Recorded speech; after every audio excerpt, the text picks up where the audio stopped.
Connoughtan, how are ye? Welcome back to the Candlelit Tales podcast, where we tell Irish myths set to original music. My name is Sorcha, and in this episode we're taking a break from the current Fianna saga to bring you a special episode from earlier this year.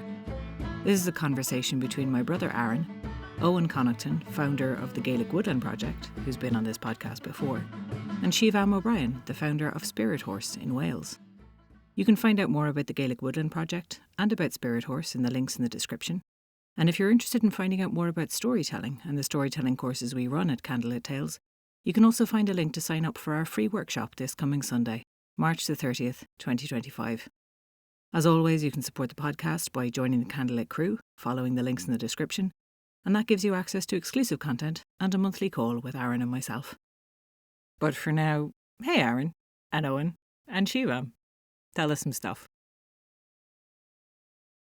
Okay, so I'm sitting here with Aron Hegarty, a storyteller who you might have seen him telling tales on his Candlelit Tales, I think it's called. That's it, yeah. And we have Eoghan Connoughtan, is it called Connoughtan? Connoughtan, yeah. Connoughtan, sorry. Eoghan Connoughtan. And both of these guys are forging ahead with a small community of people, which you're going to hear about in a minute, calling themselves the Gaelic Woodland Project. And hooray, there's the reason why I invited them on here, because I'm absolutely delighted to hear that there are a gang of people who are seriously trying to do something to reforest Ireland, or at least celebrate its woodlands or go there with it. And as some of you know, my good self, I've spent a lot of my time trying to create a culture that is part of the wild, part of the forest over at Spirit Horse and so forth. And we did manage to create a forest, but we need more forests. We need more than one forest. We managed to create a 200-acre forest, and that's been the home of Spirit Horse all these years, and became kind of like a spiritual home to people. But we're sitting among the fields where I spent my childhood. We've just been talking about that, guys. And there's not a tree for miles apart from the ones that I've planted here. Between here and Tuam, I think that we could count the number of trees, and most of them have got branches cut off them. Yeah. So I'm just delighted to hear that there are people in the west of Ireland here, and perhaps all over the whole country, you'll tell me in a minute, who are into doing something. We've got to do something. Where our forests are gone and forests have disappeared. So that's my interest and that's my excitement at the moment. So guys, please, Aron or Eoghan, will you kick off and just actually tell us what is your Gaelic Woodland Project? Tell us what you're up to. Tell us what you're doing, please.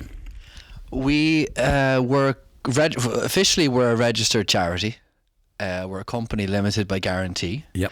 And that's the vessel with which we hold and have built a community of people who want to see the restoration of habitat. And in the last 5 years, we've achieved quite a bit.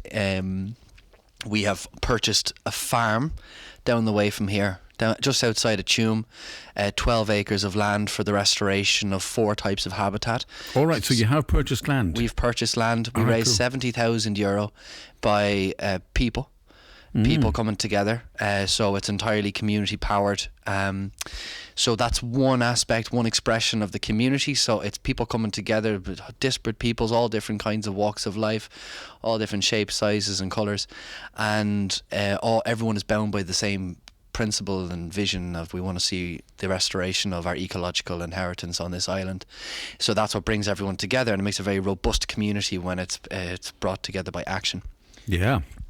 And I suppose it's kind of good to qualify that it's incredibly inspiring to hear about your journey, and we're looking forward to hearing more about how you managed to do what you've done, because we're still figuring it out. And we have bought land, raised money. The idea was simple: raise money and just buy land. Now we have it, now we have to plant it, now we have to figure that out.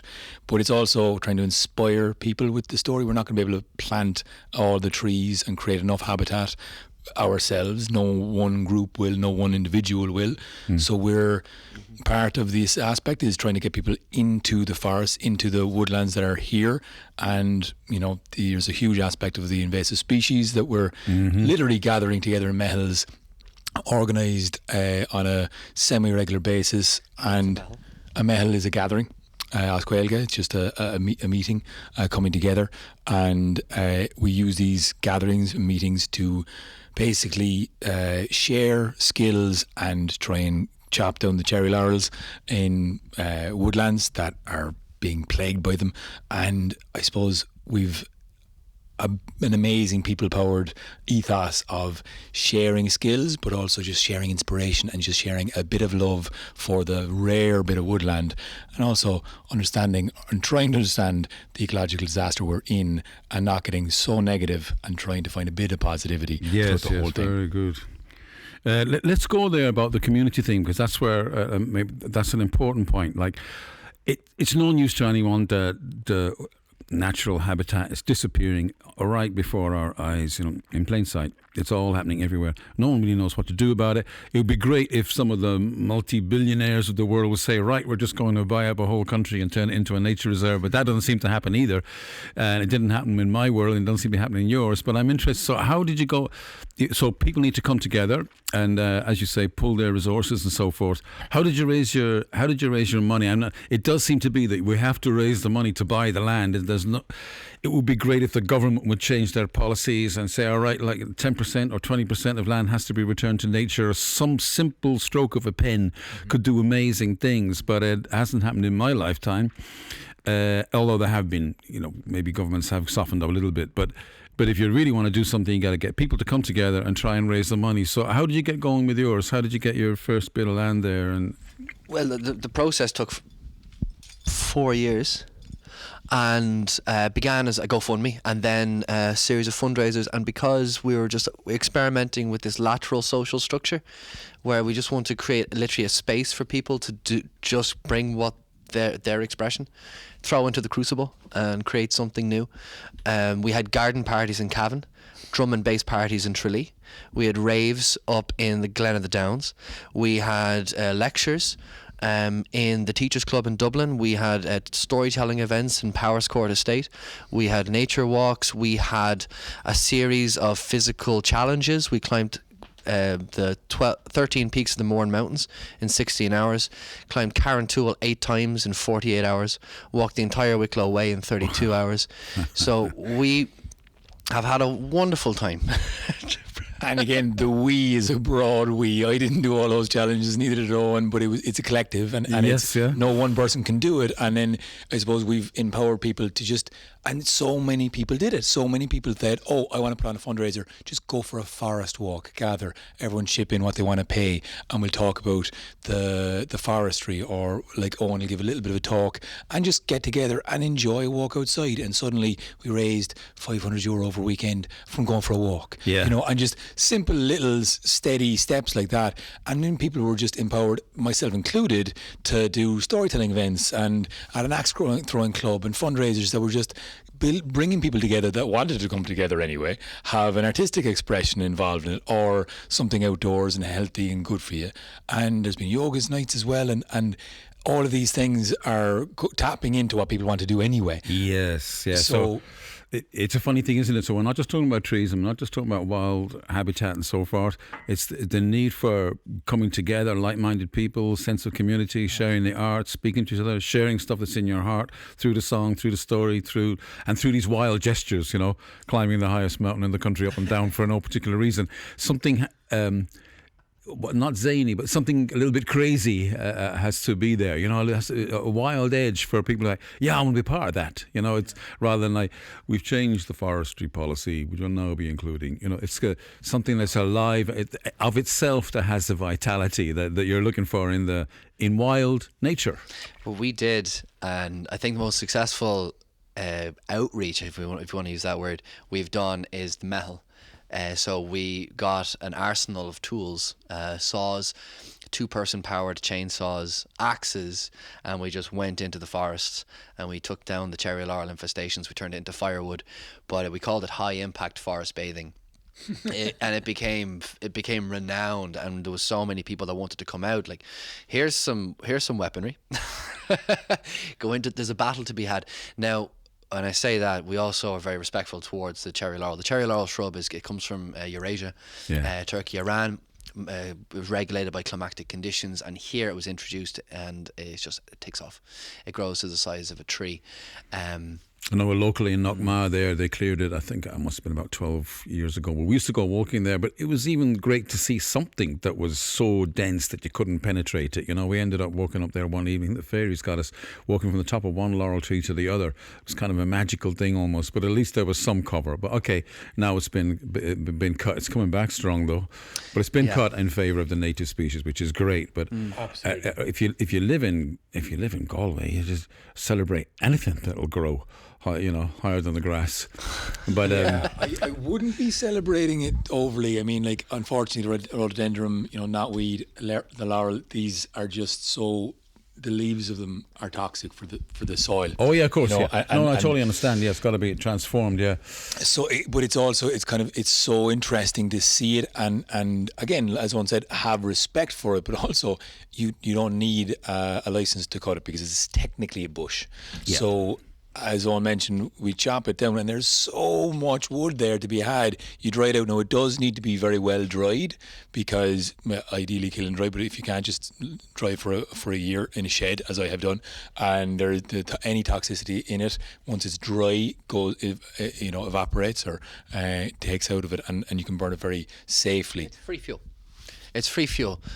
So there's 60,000 homes in the country that use turf. I've seen the turf you got here. I love turf. It's synonymous with when I was going to visit my family in Galway when I was young, and I think to deny people, like, let's say in 2014 they had they prohibited pea cutting without providing an alternative to people.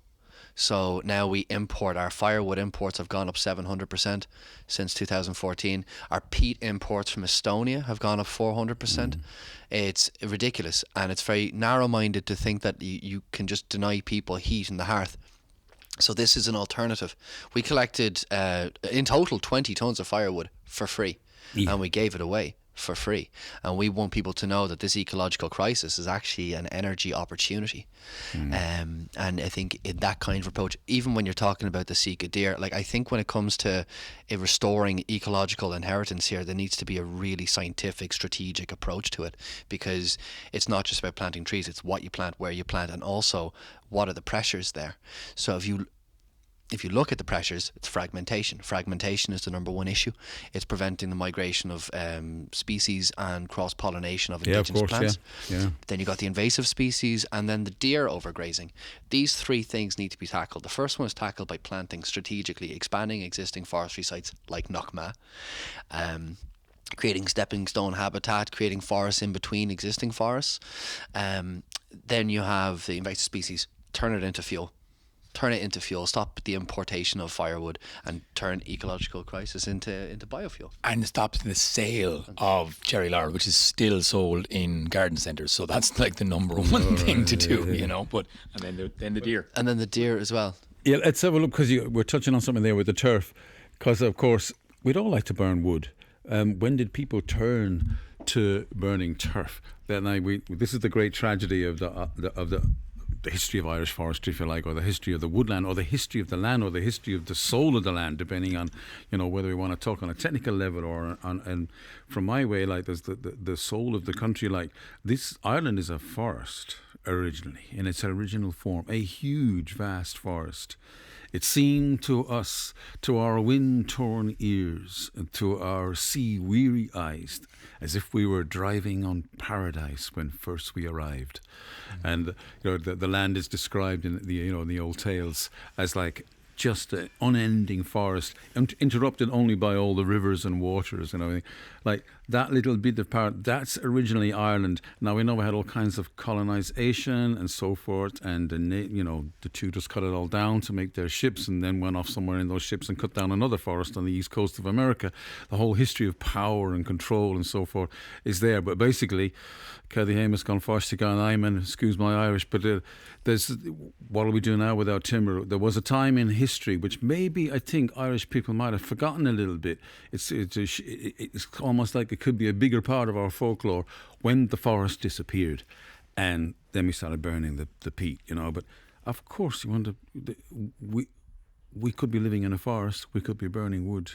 I know the government these days are against it, but if you can possibly have a culture that doesn't have the smell of wood smoke in it somewhere, then I wonder what kind of a culture that is. Because for the last 500,000 years or something like that, well, maybe we'll give it 70,000, so it's no exaggeration. People have been sitting around with the smell of wood smoke, telling stories and creating culture by being together around a fire. So we're not going to take that away. But let's just throw that in. I said too much there, but no, not at all. What do you think this recovery of like our history, tradition, and these tragic moments that happened in the history of Ireland, and around here, people don't seem to have a feeling for it or a memory of it.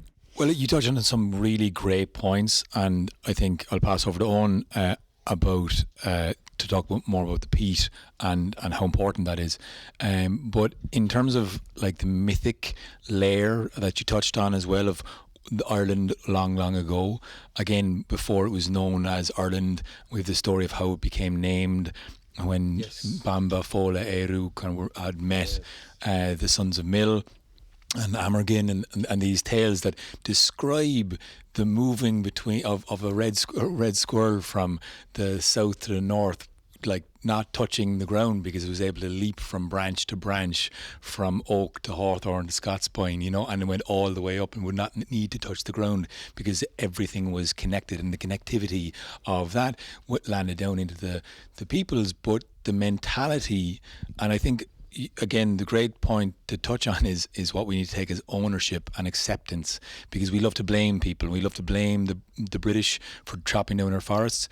The megalithic people were chopping down trees here. Yes. The Taltu died of a broken heart and exhaustion when she cleared the plains, and she cleared the plains for people to survive on this land in the fertile soils. The goddess Taltu she was a Firbulg goddess, and she was the goddess, the foster mother of Lu, and we have the Lunasa Oscuelga is August, and we have commemorative games of Taltu, the Taltian Games that have been forgotten about, which is high on our list to bring back and bring the games and gamify our culture again and bring it back, which will be happening this year as well. Very good. But remember that she died of a heartbreak in a story that reminded people that since Kesser arrived, the first person to ever come to these lands according to our mythology, and I'm name dropping lots of names here who are all in our mythologies that will be recognizable to some and not for others, so apologies if you don't follow, but these are just the names of our old gods and goddesses that describe chopping down these trees to survive here. And that mentality is so ingrained in our psyche that to replant trees in a field is like destroying the habitat for people to survive here on our land. And that is the thing that has to change, and it is no easy fix because people are stubborn, set in their ways, and it is an ancient tradition of chopping trees in this land to survive because it used to be so bountiful and it is not anymore, and we need to desperately correct it so that we can survive in harmony with these beautiful trees. But it is no easy feat. And I'm going to pass over to you to talk about the bogland, but that's some of the things you touched on. I hope that is comprehensive. Yeah, no, history never goes astray. Mythological history, real history, same thing. The soul of the land, the story must be taught. I mean, the fields here that we're sitting right next to were cleared in prehistoric times, as far as we know. There's an ancient burial site down there, and we think this land has been cleared for thousands of years, to what you're saying. It's a rich, beautiful land, and why wouldn't it? And all of my ancestors, when I was I'd like to plant a few trees, like, what for? Like it's a real resistance. Yeah. Like it took us thousands of years to make these fields, and they're important. So somehow and that's of course is a good valid point. If you especially when you're dependent upon it for your spuds and milk or whatever. But and the back-breaking work of that, like it was no easy feat to clear a field. Of course, it's a huge and undertaking. The legacy that your parents and grandparents and great-grandparents did this work, and that if you to undo that, you're undoing their work and your legacy. Yeah, there's much more than just land and production. There's identity there. These are very deep-seated things, and I wanted to plant a few trees here, and I have planted a few thousand of them, but it was hard work with my father, you know. Yeah. And with all the other people of his generation, it was like the field was like, are you going to let the branches grow out over the field? You know, it was a big emotional thing. Our conversations were incredibly uncreative about it. You know, it was two hard lines, and you know, you'll wait till I'm dead and you can plant it. And that was where we left it, and that's more or less what happened. But Owen, in terms of bottling, There's not even that. Like, there's so much you could talk about here. So it's like choosing the best thing. Just regards to the culture of felling the forest and felling the land, I think that's coming from desperation. That's coming from poverty, you know. And then you also have the impact of the European Union. Like, let's say 10% of our forestry now are in the hedgerows, but most of our hedgerows have been removed since 1973 because there was a policy of removing the hedgerows, linking the fields for more productive farming, and all the way up until I think it was 2018. Farmers would be deducted money from the European Union if they had a tree in their field, because the satellite imagery would show grassland, and you get a farm payment for the grassland, but if a tree obstructed the view of the grass, you'd lose money for that.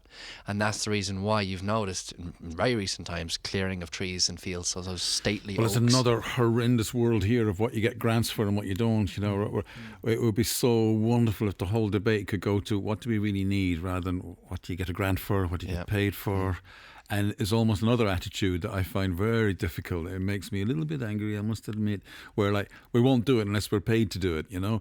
Like, I have a few acres here, and I happily, with a great heart, thought 20% of this land at least is going to go for the birds to make their nests, and I don't care whether I never make any money out of it or not. I just want to see that. I want to hear the birds in the morning. And like, does there have to be a payout for everything? But sorry, keep going with your story there. I work with farmers. I work up in Cavan, Louth and Monaghan for the restoration of waterways, and I've met every type of farmer that there is, and there's such a variety.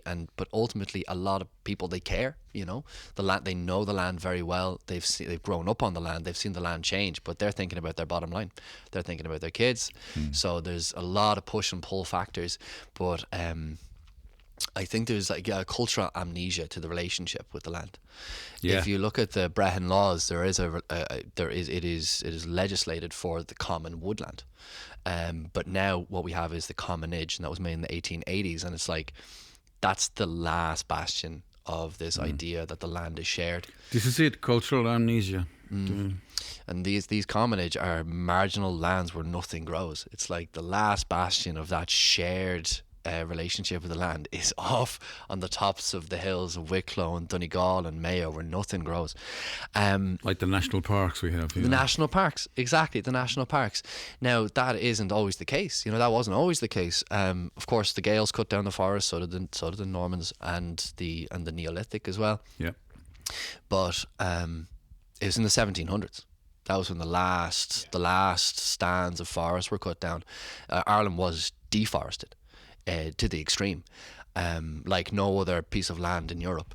It became the most agricultural tilled land in Europe for population wise. There was 8 million people living here. They tilled every square foot that they could. They tilled it. They drained the wetlands, and the land has been permanently changed beyond living memory. But in that period of time, it was that disinheritance from the land. That's when they started cutting the peat. That's when they started, because there's no trees to cut left. But the land was misery. So the people who were living here and had the capital, they were like, right, we're going to plant forests. So the forests that were planted in the estates. Yes. The Glendalough National Park is the Powerscourt estate. The Killarney National Park is the Muckrose estate. I mean, that's how the local people here, the older generation, would talk about it. If there was a plantation anywhere, it was associated usually with some Anglo, lord who had, that was the association. Forest belongs to them, us Irish people, we don't have forests. We don't do that stuff, yeah. We've forgotten. So it's about it's like reimagining and recreating the culture for caring for the land. So what we've done is we raised the 70 grand, we bought the land down the way from a farmer that wanted to retire, and we're turning it into a nature reserve named after his family. So his family may have had that land since the Land Commission in the 1880s. He's carrying the legacy of, I'm not working this land, therefore my family aren't in this land anymore, but we have immortalized his family All right. in that forest. Yeah. So you don't need to farm it for your family to be there. Like, so this is what we're going to do. Get as much capital as we can, and then put it out to farmers that want to retire.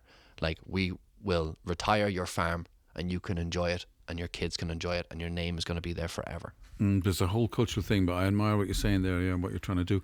Well, there's another there's another point that the farming in this island is not sustainable. And one of the reasons that every farmer is so worried about what kind of funds they can get for this and how much support they can get for that, sheep grazing and cattle farming is fundamentally funded by the government, because even the acres scheme of the farmer next door to us, like, there's a fallow field that we'd love to use. He almost wanted to swap a much bigger field for a smaller, more fertile field. And he's like, actually, you know what? I'm getting an acres payment on that. Yeah. By doing nothing, he's getting essentially farmer's dole. And the entire island, the farming community, are on the dole. And no one wants to admit it. And like, that's a very, people go, oh, that's outrageous, but we're hardworking people. And they are, but there's a lot of sheep farmers who go up, count their sheep and tick off a box and collect their check in order doing so. So there's a fundamental shift that is not happening when you're trying to look at how to be agriculturally sustainable. Just even trying to have a way of multi-stacking functions, planting trees that are also a hedge, or a fence, but people don't want to think about that. No, it's a very unpopular subject all over the UK as well as Ireland, but basically taxpayers' money gets given to farmers. Now, there's a lot of small farmers in Ireland, but in the UK there's a lot of very big farmers. And the parliaments there seem to think it's a very good idea to give lots of money to landowners, big landowners.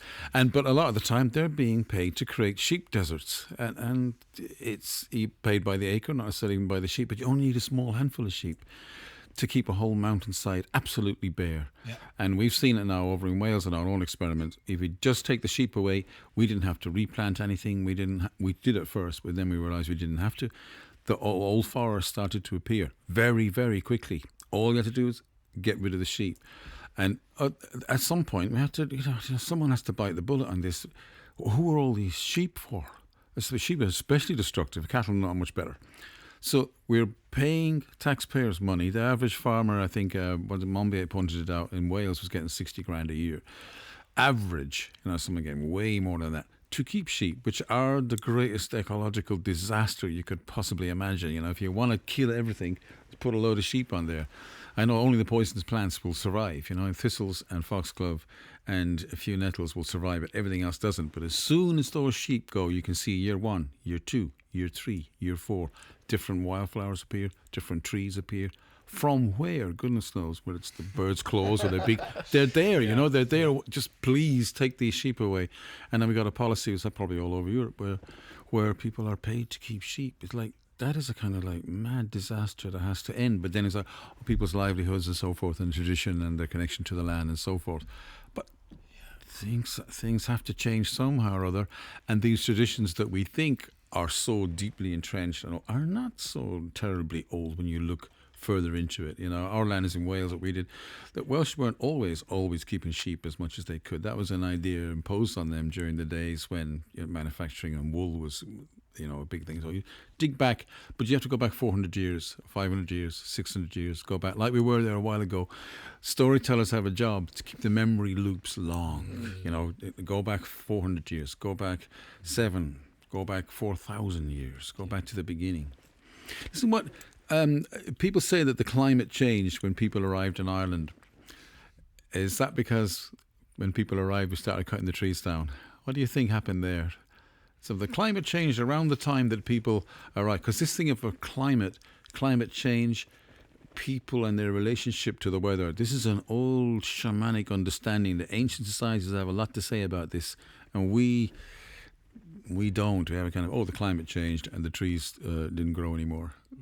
Or was it that we cut the trees down and the bogs began to grow? Climate changes, whether or not we're there to see it.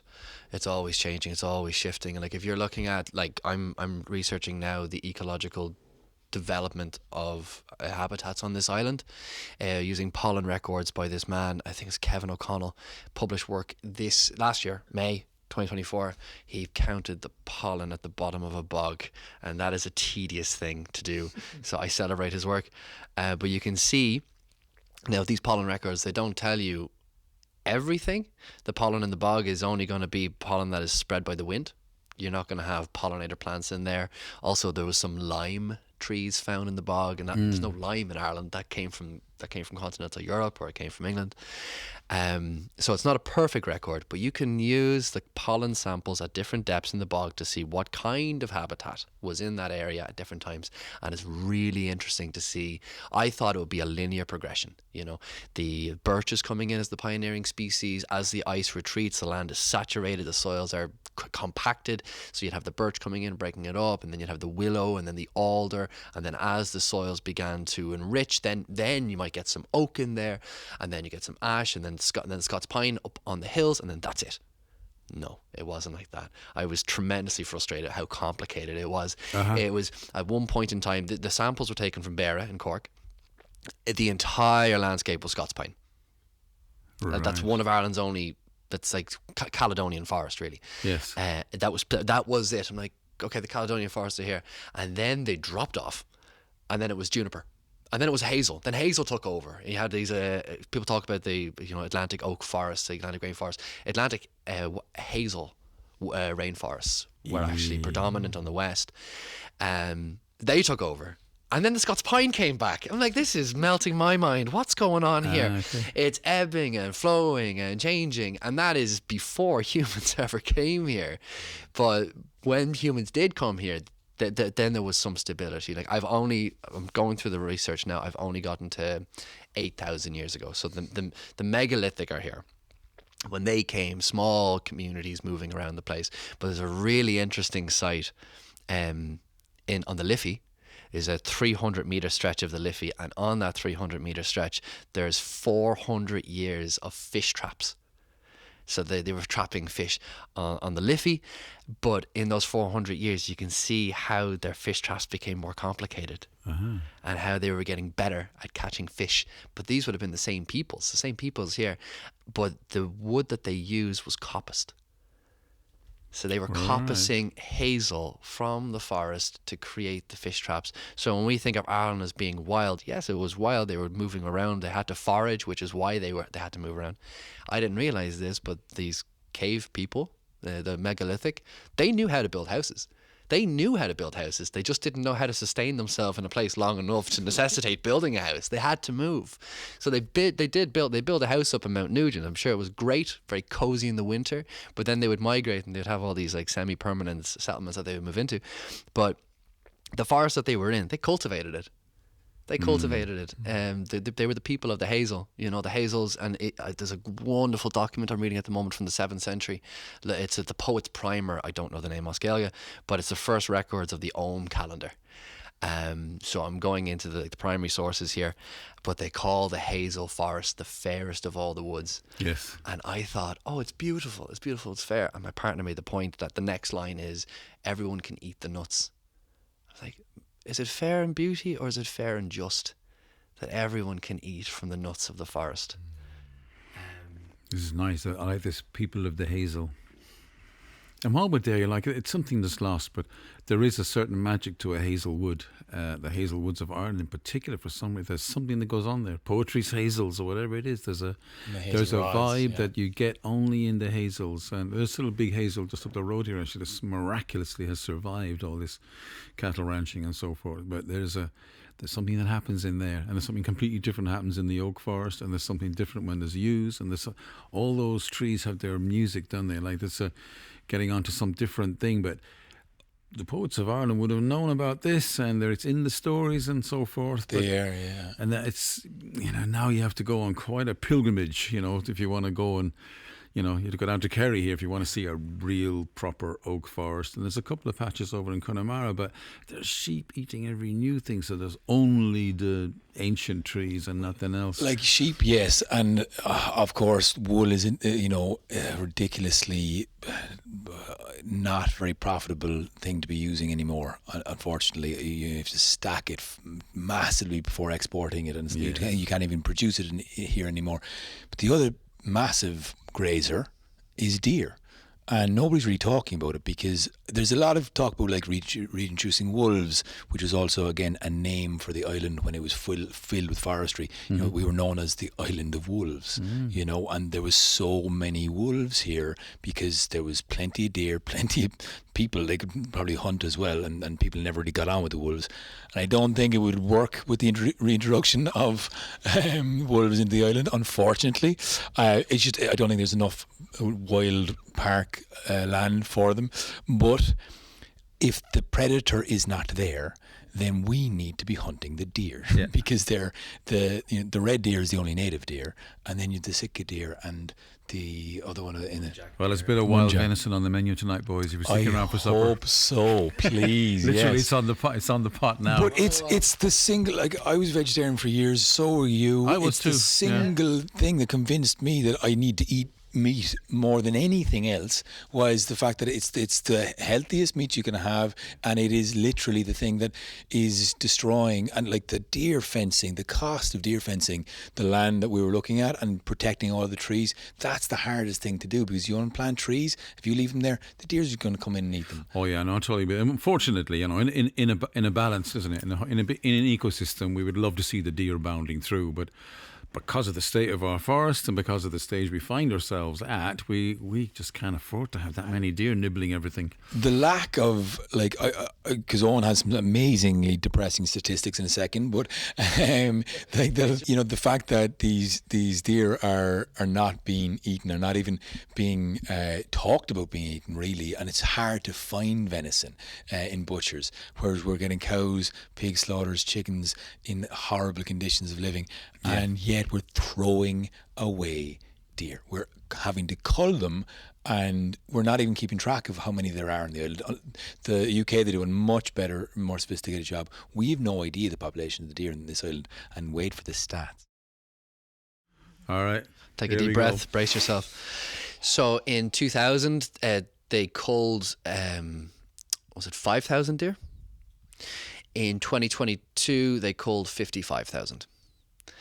And they've determined that the propagation of the deer, the breeding of the deer is outpacing the infrastructure to control them.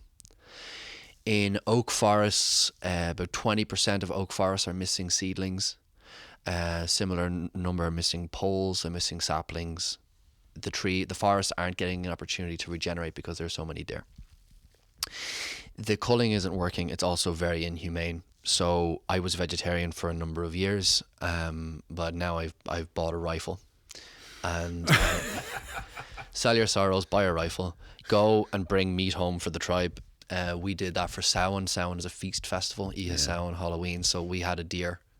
We invited the deer. We had the head of the deer for the feast to just look in the face and, like, if you're going to eat meat, get it yourself. Yeah, this is the other part of our heritage, isn't it? Because, you know, and before we even talk about the Finn McCool stories and all the rest of it, and the whole, you know, but there you have it, you know, an unbroken storytelling tradition from the earliest days of European hunting, which were all about the sacred relationship with the deer, which of course was a sacred relationship with the forest, and it sounds a bit high and mighty to talk about sacred relationship, but those are the understandings. They're in the cave paintings and all the rest of it. Like, there's a relationship there, and that again, wild as opposed to domesticated, and farming and all the rest of it, and this anciently rooted thing. It's not just in Ireland, everywhere. This anciently rooted connection to the wild deer or the animals of the forest, which are our kind of like natural companions. Now, of course, the world's moved on and populations have moved on, but still, if the beginnings of things are thrown away, then we're more liable to get lost. You know, this is the cultural amnesia that you were, that phrase you used, which is a big old picture. Yeah, it's beautiful, and so evocative, because, like, to hear that stat of 55,000 deer thrown away, then, burned, not used, not even buried in the ground to give the soil a chance to utilise it. Burned, wasted. And so, like, all of the carbon, all the energy, all of the nutrients they've eaten and taken up out of the land has gone into the air. You know, that is just absolutely sacrilegious. I bought a car last year, a 4-wheel drive thing, on the far side of England, and I went down to see the guy, and he more or less was a professional deer hunter. That's what one of his jobs, you know, had the license and everything. to do the cull for the forests of Sussex, which are abounding in deer. And the forests of Sussex are doing a lot better than the forests of Galway, that's for sure. But and I said, oh, maybe you could get me a deer every now and again. And also, and he said, oh yeah, I probably could. He said, I said, it's great meat, isn't it? He said, I don't know, I never eat it. Oh. And I thought, he's killed hundreds of deer. He's got the rifle sitting there, and he's never eaten it. Oh my God! Talk about the stories. Deer os Gaeilge is fia. The wild is fia, and then you have the fianna as well. It's a real. This is a part of like putting people into the landscape, you know, reinvigorating culture. So we don't put nature to the side. Like the idea of taking ourselves out of nature this is an idea from the Enlightenment. Like when you had the Yellowstone Act that created the national parks in America, that came after the 7 Years Plain War. And they kicked the Blackfoot and the Chinook from Yellowstone area, that was their territory, kicked them out, put a military outpost there and turned it into a national park because people aren't supposed to be it. People would ruin the aesthetics of nature. But the hubris of that we, especially in Ireland, when there's no wolves, there's no bears, there's no lynx, we have to fill the vacuum. There's no sense in begrudging anyone for what has happened in the past. All we can do is make decisions what we're going to do today. So get into the landscape, get engaged, purchase land, create habitat, and join communities, because it can't be done by a single centralized entity. Like what you've done with Spirit Horse at 200 acres in Wales, I was familiar with that. I actually was. Oh, you know about that, do you? I do. I did my dissertation. I did a master's dissertation looking at rewilding methodologies. So I looked at a series of long-term successful rewilding projects in temperate Europe to look at what we can do for Ireland. As I said, scientific approach, so it works. But that's when I heard about Spirit Horse, and I wanted to incorporate you and your work into my research, because I believe that rewilding the human being was an essential component to ensuring long-term restoration of habitat. Well, that's the conclusion we came to, yeah, because talking about reforestation is a fairly simple subject, but the mindset, the cultural amnesia, the people remembering who they really are, that's a much, much bigger thing. We're not going to be able to cover all of that today, but you know, just to know that it's there. We can touch on it because people know the name Fionn McCool from primary school. That's the one name they probably remember. Maybe Cuchulainn, maybe Maeve. That's about all they have, you know, depending on how deep they go into their mythology. But the Fiann are a group of young nobles usually, or a clan. The teenagers would go off, and the idea was to have some sort form of light half of the year excursion. You would live off the land, you would wild yourself, you would learn how to be a hunter, a gatherer. You would have faction fighting, you would have games like the Thaltian games, but you would learn in a group how to orchestrate, how to figure out who's the head honcho, how to follow, how to lead, and more importantly, how to survive in the land. There was something, I like what you're saying. There's because normally they're the noble warriors and they're protecting Ireland and so forth, but there also, to some extent, there was a tolerance for a kind of teenage hoodlum, wild energy. Absolutely. That needed to be given, allowed to be as vital and as wild as it was, and go and find a place for yourself in wild nature. So it was the use of that. Particularly male young energy. Well, I mean, everyone's fucking loving hot yoga and Ashtanga yoga. That was for young men in India to breathe, move, get that energy out in a healthy way and not in a violent way. But in Ireland, we just throw them into halls, lash load of drink into them, and they're out fighting on the streets, and we're appalled at behaviours, but we don't have any form of expression.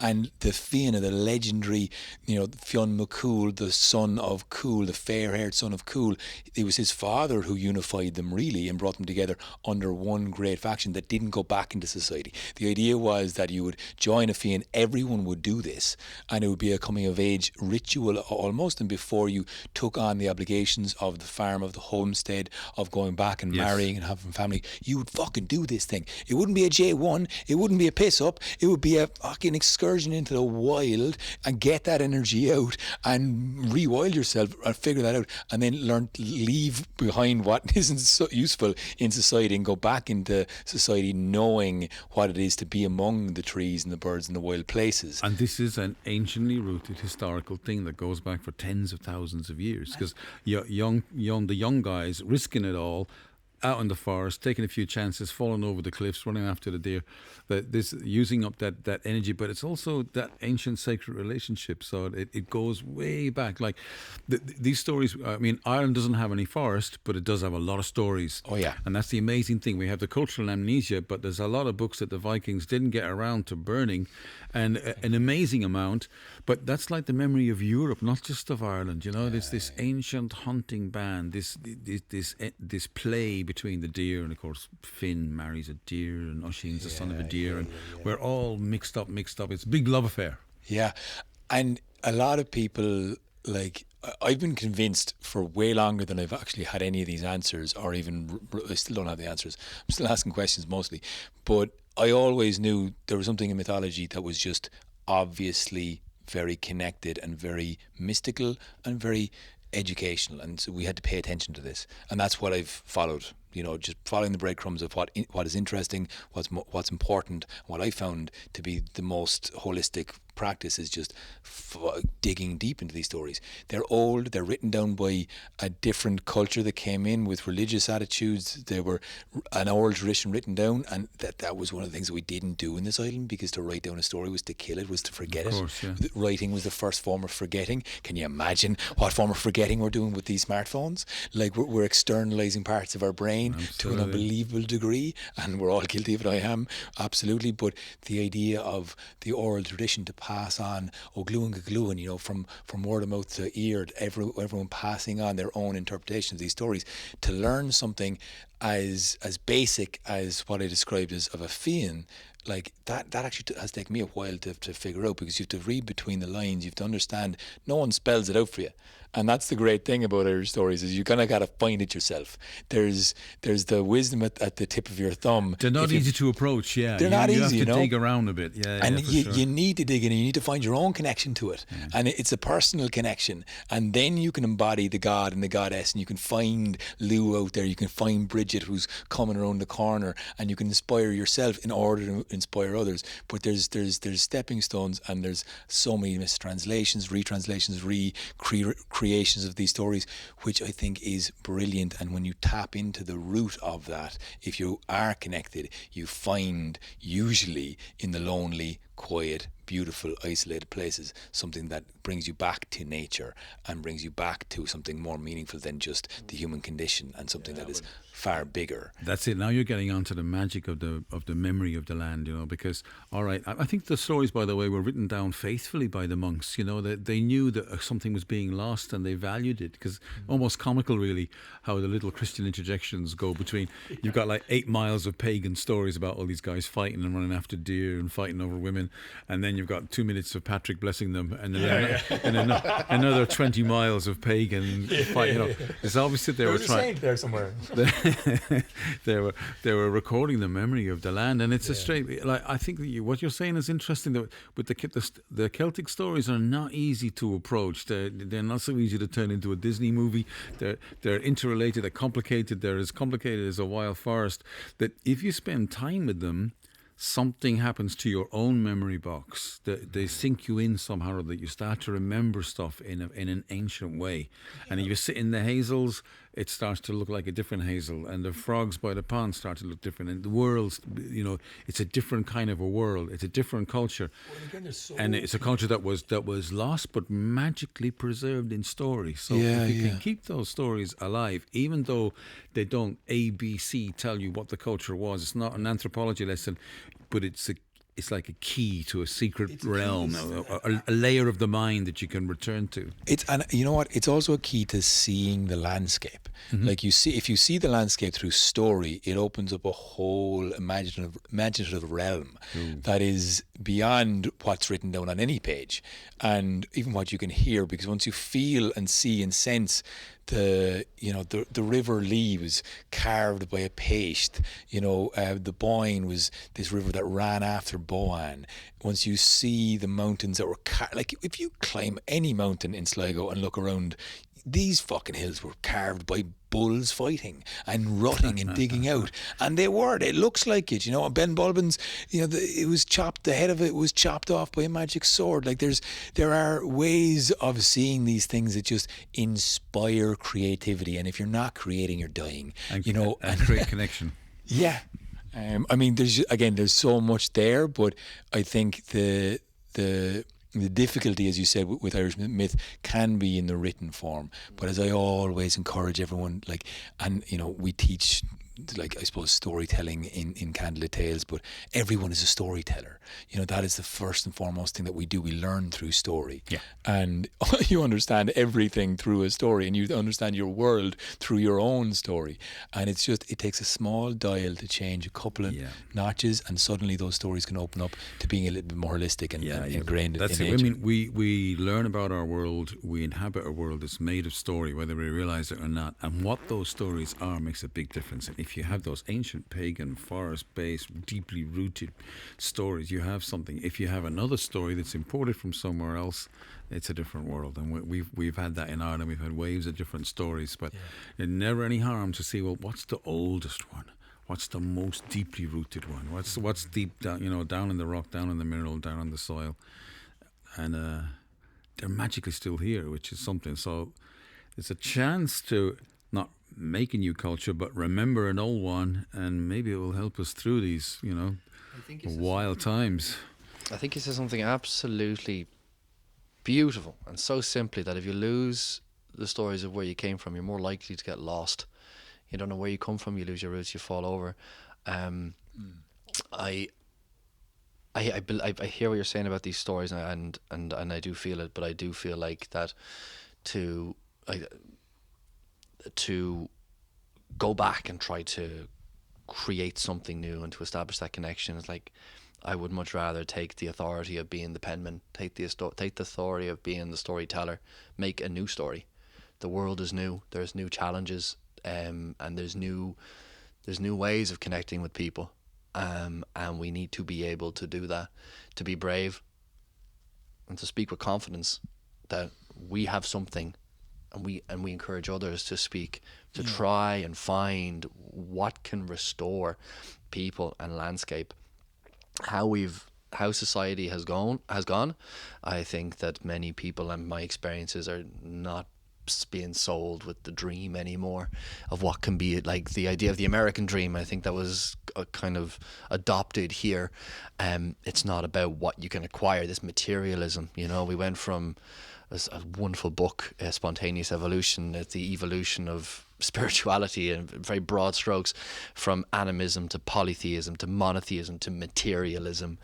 And now people are not buying that anymore. They want something new, they want something authentic, and we have to create, for the sake of our own spirit as well, create that space where we can make community together, and make our own stories, make our own new stories. Go off on the hunt, go off with your band of friends into the wild. Like this year I'm going to hunt for the very first time, and for Samhain we're going to have another feast, and we've had a feast for Samhain for the last 2 years, but this year I'm going to bring that meat.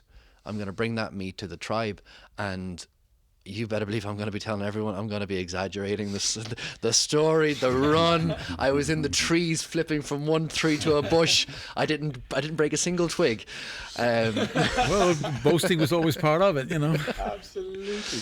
And I think you touched on something brilliant in terms of, and creating new myths is so important, because the archetypal wisdom is there. If you go back into the gods, the goddesses, the old ways, there's still some strange connotations placed on some of those stories. There's still a lot of women that were erased out of these stories. There's still a lot of suspicious inclusions demotions of the great goddesses, especially. And so you be careful about putting all these again, they're filtered through Catholic lens. Yes, of course, And we have to take all that into account. Have to take that into account a little bit, and like because they're so open to interpretation, and there's so many spots and grey spots, and you look at the Isle of Skye and Skag, the story of our Celtic brothers over in Scotland who've lost all of their story, all of their myths. The only one they have is Fionn McCool, and that's shared between us. But all of those stories are so lost, and that culture is so lost, and Scotland can be so sad and depressing when I think about it. So can so many parts of Ireland. Sorry, everyone in Scotland. Sorry, in Scotland, but there are aspects of the Scottish heritage that have just been absolutely fundamentally lost and erased. And it's terrible. Like the Welsh have the Mabinogi. We have our old books and our old manuscripts, and from that we can still eke out a lot of wisdom. But it does take recreation, and it does take reinvigoration, and it does take it's a new paradigm. So we need a new story, but. What do these gods, goddesses mean to us today? What does living by Lou and Bridget, the Morrigan and the Dagda, what does it mean to do that now in this completely naked and bare island? It can't be too clumsy or naive an adoption of read a couple of mythological tales and then say the goddess is coming. And so I don't think that works so much. But if you want to create a new mythology, that's fine. It's just going to take you 10,000 years. So you don't want to throw away something that took that long. These are mysterious things, They're like maps of the mind, the soul, the intellect. They're like, what's that story about? Oh, I get it. Yeah, they all lived happily ever after. No, you don't get it. You have to. You know this from. You have to learn a story. You have to tell it. Yeah. It has to be heard. It has to be heard in a place that it liked. It has to even the right wood has to be burnt. Things have to be like, and then all of a sudden, whoa. Something else happens, but it's story culture. The origins of are outside of our book learning thing. What we're educated, how to join in with the industrial military machine and so forth. That we get educated out of an understanding, and that you think some of the oldest traditions on earth, they can still talk to frogs. They can still talk to flowers. We lost that capacity, but it'd be a shame to throw away and say, "Oh, that stuff's primitive. We're going to invent a new story." You need all of the ancient roots, just like you would in an ecosystem of a forest. If you want to recreate your new forest, you can't just plant an oak tree as well, and it's the soil you need, isn't it? It's the seeds, the soil, whatever's been in there. And it takes a while for the soil to turn back into the soil of a forest. You can't just plant a tree in a meadow and then you've got a forest. A whole load of other things have to happen. So I think it's a little bit like that with ourselves. We don't know ourselves that well. But stories that are 5,000 or 10,000 years older than us, the story knows more about us than we know about it. Yeah, no. And so the tax has to be paid there, in this sort of subterranean, again a bit deeper, but in those different layers of the soil. I totally agree with you, and I think there is something beautiful about appreciation and that level of understanding, and going back and honouring those tales and allowing those stories move through. And I think, in terms of I get irked. We get asked for script reviews quite a lot these days, and people are trying to make a new story in the Fianna or a new story of Dagda or whatever it is, and I like it. A lot of the Marvel universe, or all these new creations of taking old well-known names and making a new story about it. That's all kind of our modern way of understanding kind of an interesting story. The danger with that is you just come up with a bit of faff that's a fluff that is kind of connected, and that is so often the case. Whereas if you respect what's there, and you understand that there's grey spots and points that have been lost, have been forgotten, have been not written down, or just erased and fundamentally misplaced, and then you can kind of go, okay, so what was Boann doing when she was walking around the hill of Tara after Nuada lost his arm? Why did she make the invisibility cloak to hide herself in? What was the personal aspect there? Because the stories don't tell you the internal, the stories only tell you the external. So we're only ever looking at the cause and effect, and we're not actually looking at the internal human aspect of why Boan was feeling invisible with an injured husband who had lost his arm and given a silver arm. He was cold to touch, surely. She felt invisible in their marriage. She went to the warm, loving embrace of the Dagda. Why? Because it's a human fucking thing to do. If you're injured, you're going to be cold to your wife or partner. You know, this is, you know what I mean? So, but for example, we have to recognize too, we live in psychological times. Like it's a one layer only max of ancient tales to look at them psychologically. There's something beyond that other level of mind that I'm pointing to, that the story can be told and retold and told and retold, and then something jumps up somewhere, like suddenly, like out in the forest there are no primroses, and then suddenly a primrose goes wide, like a little yellow flower of awareness that suddenly comes, like that wasn't there before or whatever. But I want you to say something, Owen, because you come up with this idea, like we need new stories, new mythologies, and I'm going to kill a deer and present it at the celebration feast at Samhain, and I'm going to go boast about it. Like, that is the most ancient, basic, most primal. That's not a new story at all. And it's like, I thought it's so funny though with that. I know, just an accidental, we're just rambling, but beautiful. You know, that's how an ancient story can be understood. If you do that, you know, and you wear the deer hide, or next year you wear the deer hide or whatever. But if you're wearing the hide and you turn up with the meat and you boast about it and you slap it down, and you know, maybe someone else collects the hazels for the fire, like that enactment of the most ancient thing. When you're in there, you don't know what's going to happen. You know, there's all kinds of weird little hormones, there's little electricities in the spine. That's memory enacted. That's like not telling the story, that like feeding the story, or making things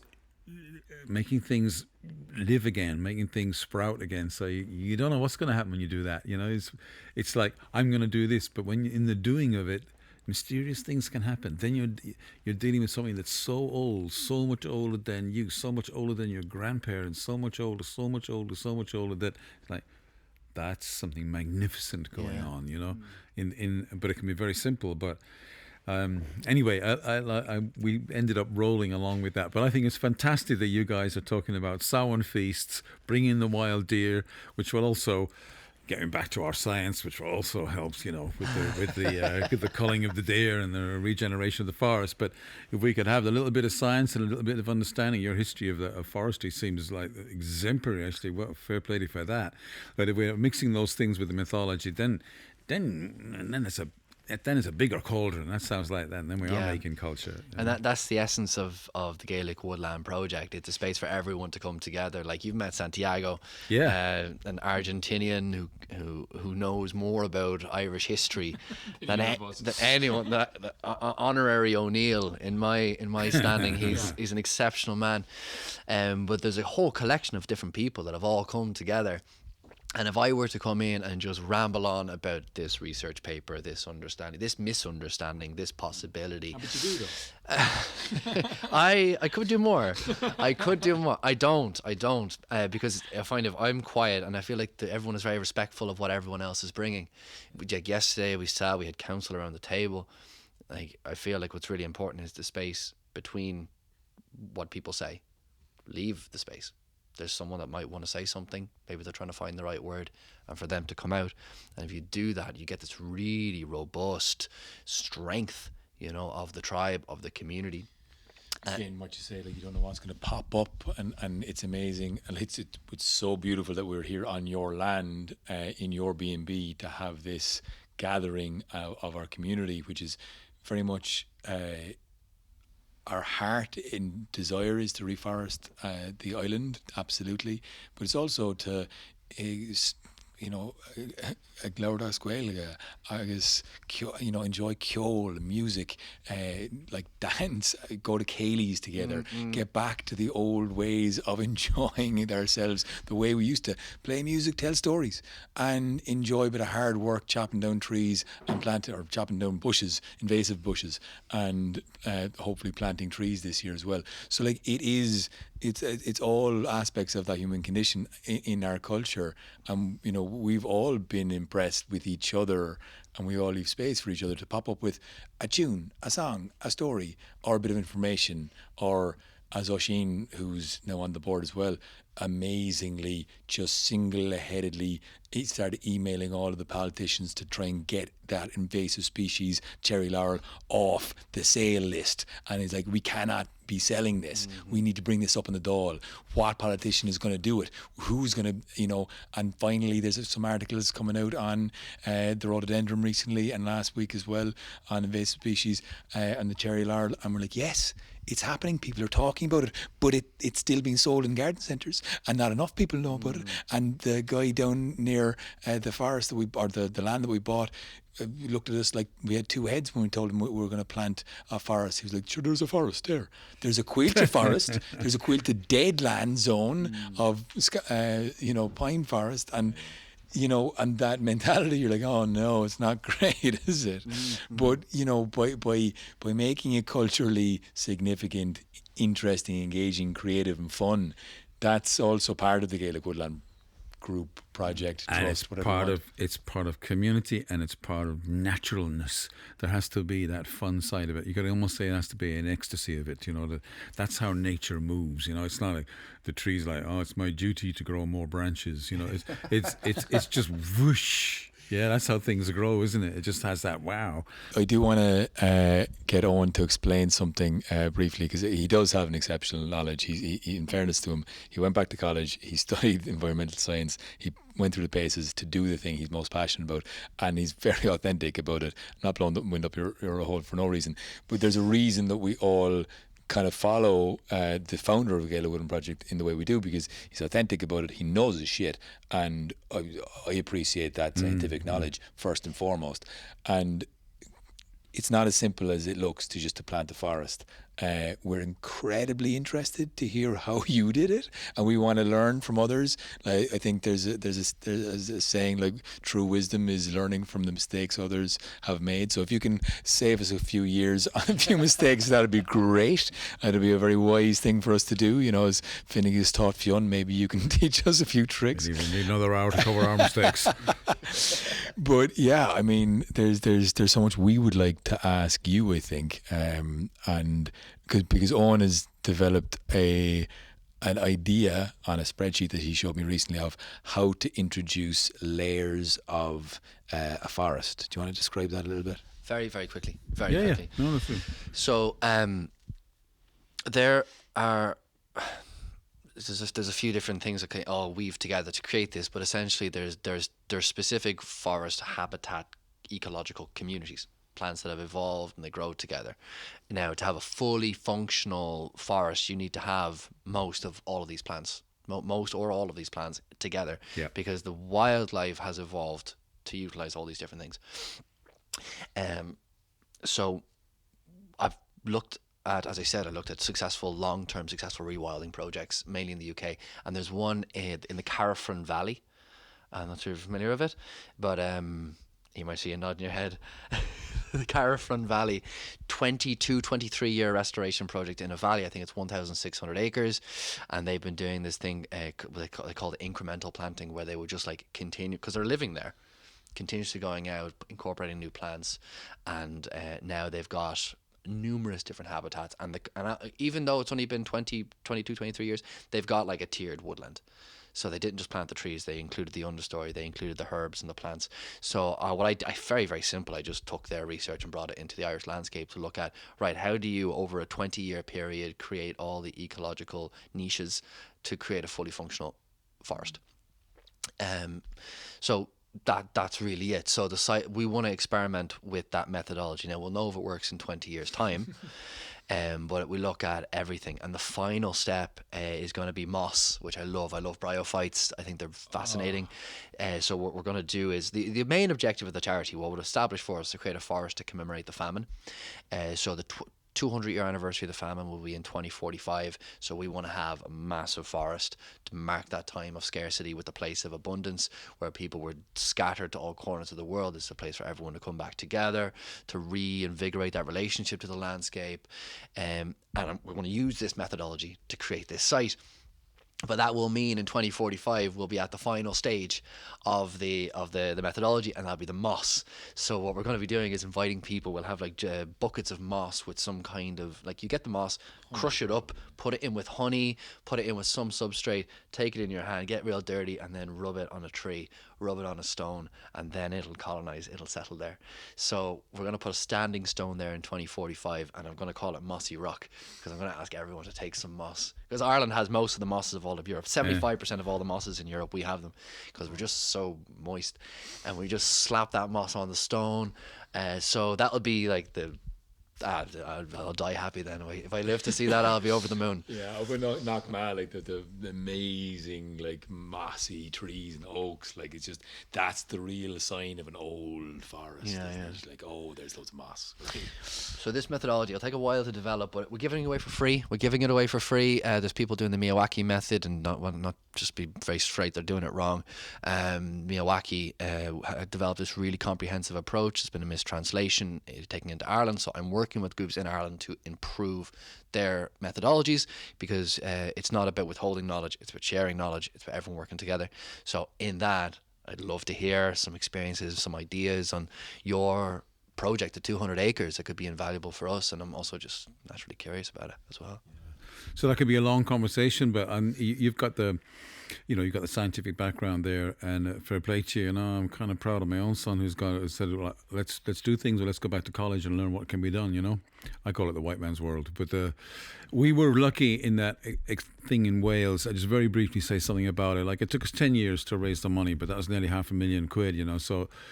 And the way we did it was having this kind of ecstatic edge to community. We, through auctions and so forth, where people would buy a £5 bottle of wine for 50 quid, just the exuberant, that wildness. It was kind of fun, and also a little bit of our own brand of Airbnb almost, where whoever had a flat in town would give that away for a weekend in London or something, and someone else would go to Northumberland for their holiday, and someone else would come and go canoeing in Galway and live in my house for a week, and so we put a massive price on them, like people bid, and we made sure they were bidding when they had plenty of wine inside them, and we had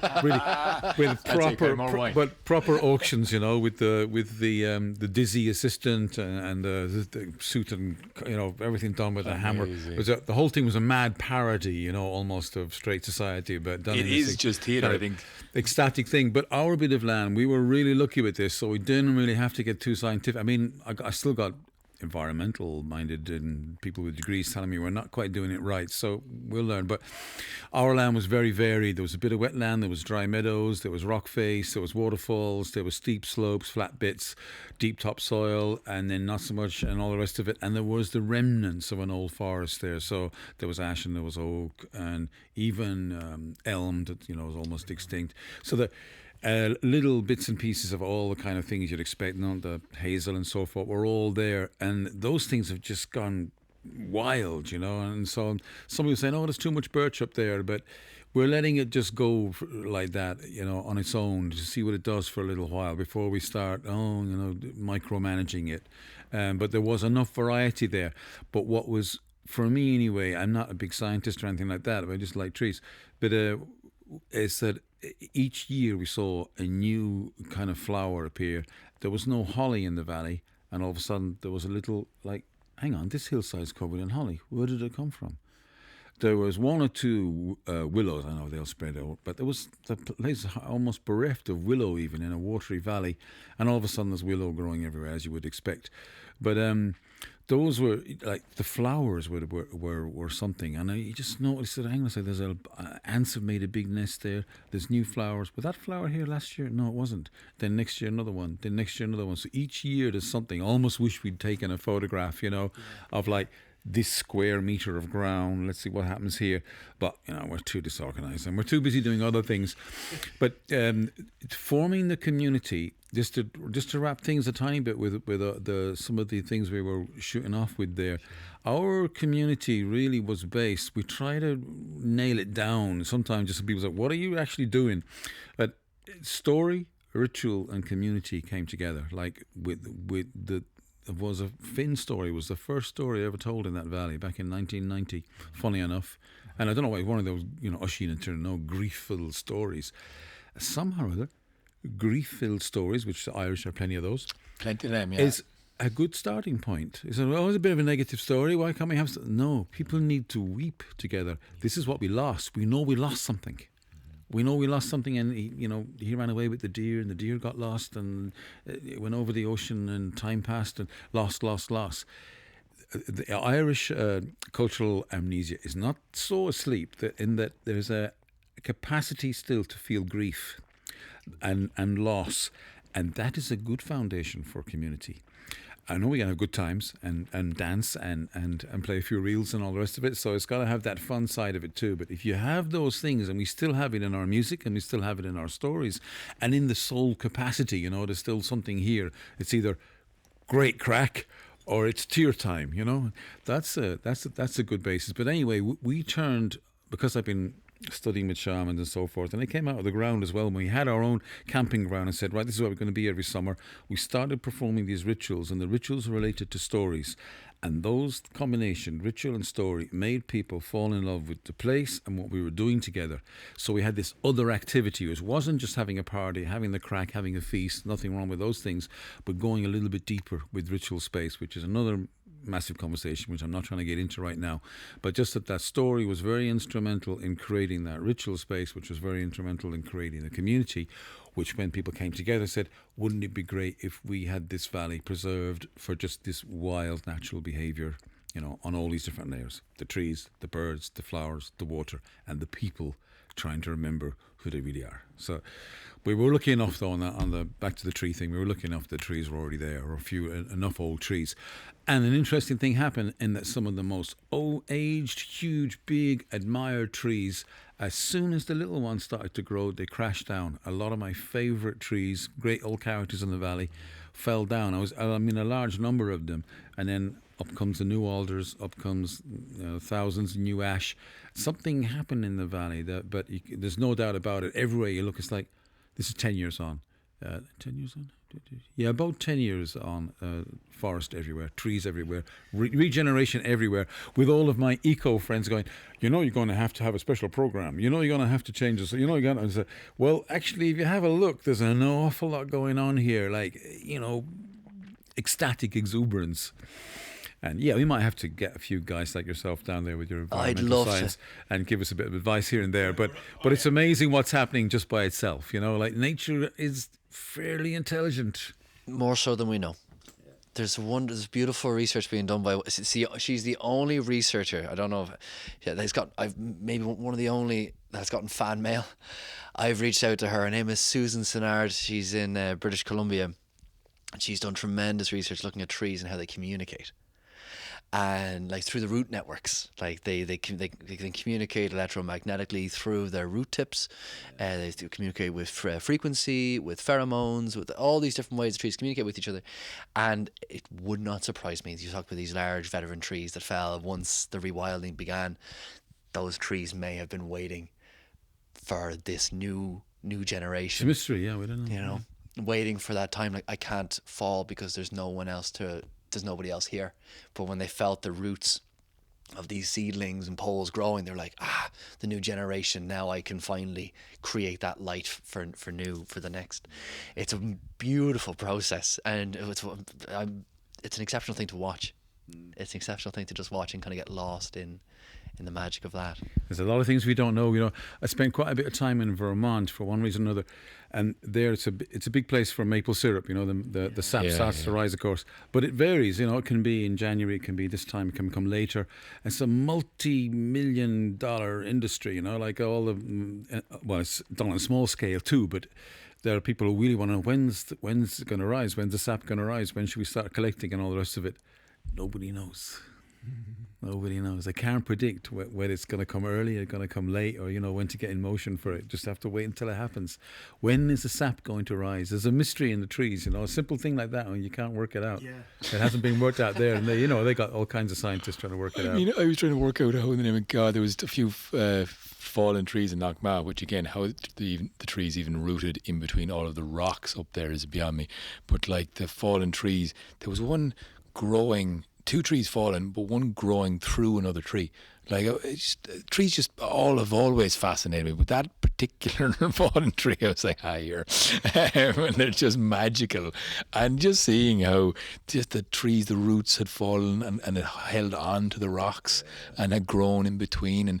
And then how what I thought were trees were actually branches of this dead tree, and the interconnectivity of everything there just again speaks to the interconnectivity of nature, and the fact that we are part of this system. We should not be a part of it and pulled away from it, and to integrate ourselves is to integrate the wider knowledge of ourselves. And I think I was reading your Joseph Campbell book up above, and like stories are global. There are only certain types of stories. Some people say there's only 7 real stories, and and everything, there's always a copy and a paste, and every culture has the warrior, every culture has the child, the innocent, the shaman or the druid. Every culture has these archetypal kind of characters, and every culture has wildness, and I think again, to try and wrap up what we're attempting to do, we're following what we're passionate about.